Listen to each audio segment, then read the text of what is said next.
Hello বন্ধুরা, শিল্পী ব্লগে সবাইকে স্বাগত জানাই। আর একটা নতুন রেসিপি নিয়ে চলে আসলাম। তো আজকে আমি কর্ণাটকা স্টাইলে আমি সাম্বর বানাবো। তো কীরকম বানাবো আমার পুরো ভিডিও দেখলে তোমরা বুঝতে পারবে। তো চলো এবার ভিডিওটা আমি শুরু করি। তো দেখো এখানে আমি সবজি নিয়েছি, অনেক সবজি। তো এখানে আমি কী কী নিয়েছি, মূলো নিয়েছি, বিট নিয়েছি, সজনে ডাঁটা, একটা কাঁচকলা নিয়েছি। তো এবারে নিয়েছি এখানে ফুলকপি। তো এগুলো আমি কেটে ধুয়ে ভালো করে নিয়ে নিয়েছি। আর এখানে দেখো প্যান বসিয়ে আমি অল্প তেল দিয়ে দিয়েছি কালো সর্ষে, আর দিয়ে দিয়েছি একটা শুকনো লঙ্কা দিয়ে এবার আমি দিচ্ছি এখানে কারি পাতা। তো কারি পাতাও আমি এর মাঝে দিয়ে এবার আমি অল্প নাড়াচাড়া করে এবার আমি সবজিগুলো দিয়ে দিলাম। তো সবজিগুলো দেওয়ার পরে এবার অল্প লবণ দিয়ে আমি নাড়াচাড়া করে আবারও ঢাকনা দিয়ে দিব।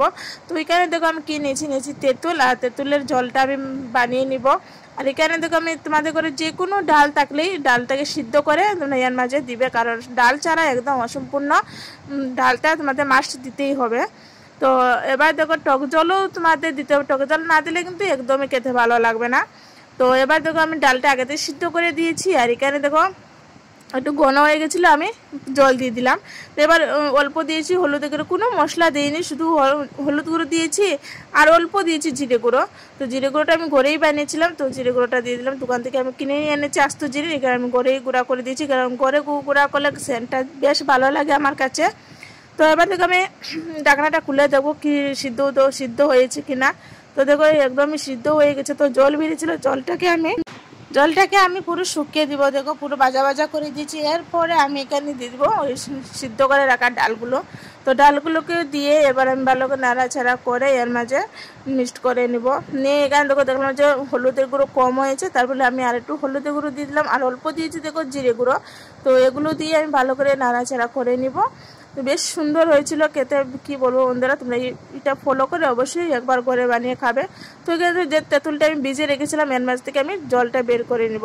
তো প্রথমে দেখো আমি দিয়ে দিলাম, তারপরে দেখলাম যে না ওই তেঁতুলের বিচিগুলো চলে যাচ্ছে, তারপরে আমি আবারও সুন্দর করে দিয়ে দিলাম।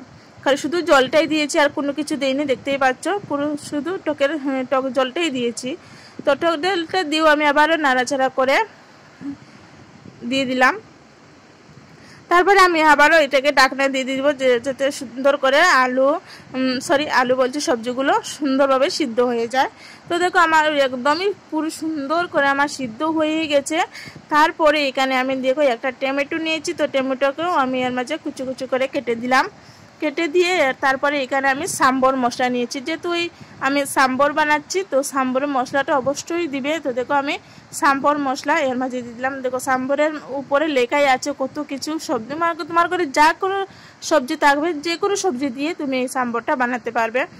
একদম পারফেক্ট হয়ে যায়, আর একদম কম সময়ের মাঝে এই রেসিপিটা তৈরি করা যায়, খেতেও অসাধারণ হয়। আর কি বলবো, একদম কম সময়ে কিন্তু বানানো যায়।